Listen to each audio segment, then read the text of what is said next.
Good morning, Marc Frederic, Le Charcuterie Anglais. Can't start a video without a cough, can I? For those who've been watching these videos for the past month, it's been every day on it. Really sorry. But I'm sure it's on its way out. Anyway, today's video, I want to tell you about Pheasant Pave.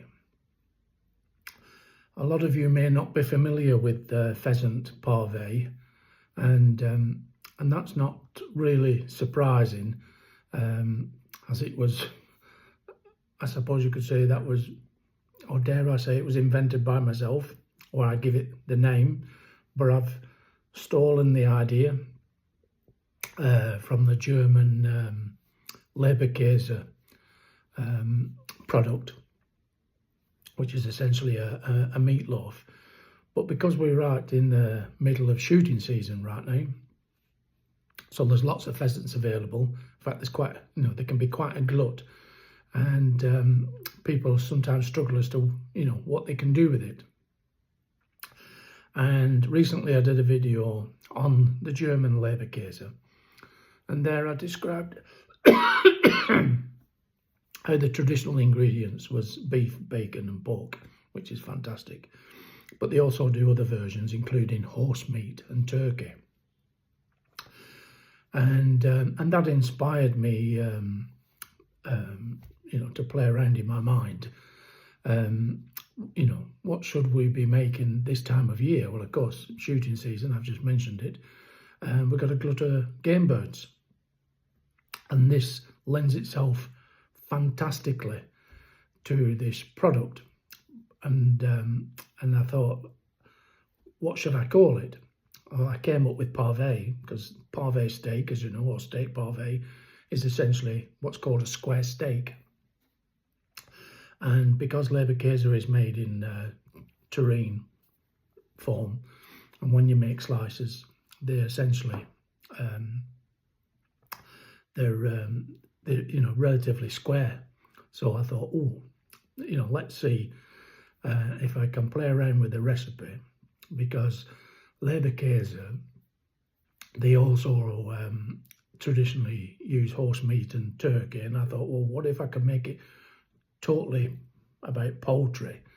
And that would also suit our Muslim friends, and they can then get the chance to eat game, because game automatically is given the right to be halal without going through all the accreditation inspections, blah blah blah blah blah. It automatically gets that right to be halal, and as long as the turkeys are done halal, then if you put the two together, then you got a halal product. But that's a bonus if it's that. If it's not halal, then so be it. Our Muslim friends will have to go without. But so we're not picking on you.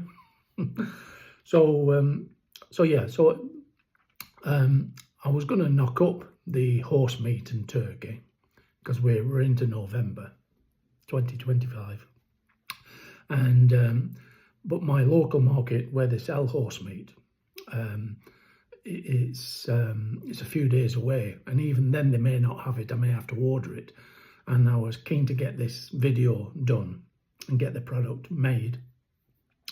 So pheasant it is, so I've mixed the pheasant with some turkey, and we've got ourselves what I'm calling, and God, that sounds really egoistic, doesn't it? Being the person giving it a birth name, but maybe I can take this into the next world. It was Marc Frederic who came up with the name. Pheasant Pave. So essentially it's a meatloaf. So if you look at the Leberkäse video, listen to all the cooking tips about that.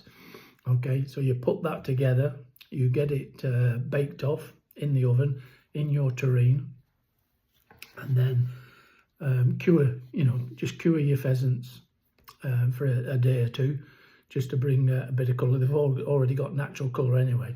And this is your results, all right? Well, this is just part of the results, because there's a lot more in my kitchen. And so here we are, and I've cut them. Can we see that? They say, like, for leberkäse, you know, to cut a fingers with.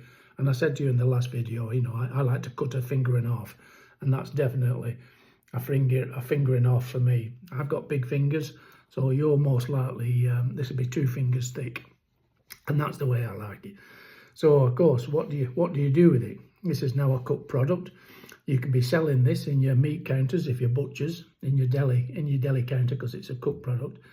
And it can be eaten cold. It could be cut into strips, cut into cubes. You can do many things with it. You know, put it into a salad, and if you wish. But the best way to have it is a bit like what the Germans do, and that's where they have leberkäse on brochen, on bread rolls. And with this time of year, I think it would be really nice if you heated it up on a griddle plate, and then do what the Germans do, is smear some mustard on your bread. And but I think at this stage I'll probably put my English head on, and I'll probably put a little bed of watercress or something, just to give that little bit of fresh, wake me up feeling as I bite through the bread roll. And you know, the coolness of the watercress, and then the warmth of the pheasant pave. And or you can just, you know, griddle them up for steaks and put them out in a meal. And you could, you know, do pheasant pave and chips. That don't get much simpler than that, does it? So maybe a little bit of a salad to ponce it up. Don't go mad. A couple of dandelion leaves will do. But, so yeah, pave, meaning square. I think the French, I think it's pave. It's definitely a French word. Coming from I think it's coming from pavement slabs or blocks, like the old British cobbles. I think that's where it comes from, cobblestones. And because your meatloaf would represent a cobblestone, you know. So, and then of course, like, you slice it, so then you get that squarish shape. Very often has a bit of a round top, doesn't it, when you drive over cobblestones or go over with your bicycle. I digressing. I remember two nuns riding their bicycles over a cobble street in UK, in the centre of York. And one of the nuns said to the other, she said, "Oh, I've never come this way before." And the other nun said, "Yeah, I think it's the cobblestones." Sorry, that was a dirty joke. But let's get back on track. If you've stopped laughing, listening, you know, listening. So yeah, pave, meaning square. And so we're using pheasant meat. It can be halal. And so yeah, pheasant pave. And on this occasion, it's got some turkey. It doesn't have to be turkey. I've used turkey because it's that time of year, but it could be just belly pork, all right? But if it's pork, our Muslim friends can't join in. So hence I went for the turkey, because I have quite a few Muslim friends, and it'd be nice to treat them. But so yeah, so let me just go over the product. That's what it's going to look like, and I'll just, yeah, there's a few air bubbles in that. It's not a bad job really, just to say I used a food processor at home. You know, I haven't used a bowl cutter, which you probably would if you're in the butcher's. But the best thing to do when you come to take it from that, take it home, and you want to reheat it. I'm going a little bit German style, and I've griddled mine. I've just fetched it up to heat, and I've got a smearing of mustard underneath, and on the lid. This is a current bread roll, this one, and I've got some artisan bread. Well, they're all artisan, but some other bread rolls, more like a bit like whole grain. But I've chosen the currant ones for this because pheasants like currants, and I must tell you where to catch pheasants using raisins and currants. But so there we are. So I toasted or griddled. It was actually griddled, but it came out toasted. Currant bread roll, and that's just going to go on top of that.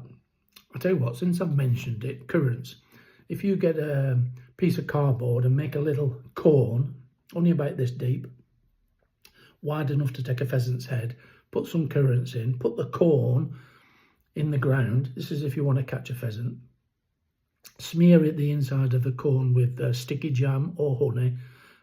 Even mustard might work, because that's a little bit sticky, but jam definitely is, because of the sugar content and the honey. All right, scatter a few currants and raisins around the ground. You could have many of these cones, and eventually the pheasants go pecking the currants. They find the cone, and they can see there's more currants inside the cone, so they put their head into the cone to get at the currants, and when they lift the head back up, the cone drops down over the head. And then they just sit down, because everything goes into darkness, and then you just walk up and pick up the bird, deal with it, and then you can take it home and make yourself some pheasant pave. Don't tell the local gamekeeper I told you that trick, all right? But you know I used to be a gamekeeper, don't you? But, my first book, it says Tales and Recipes from an ex-gamekeeper turned charcutier. So anyway, here we go. Enough on the subject. Only it leaves now is for me to have my breakfast. So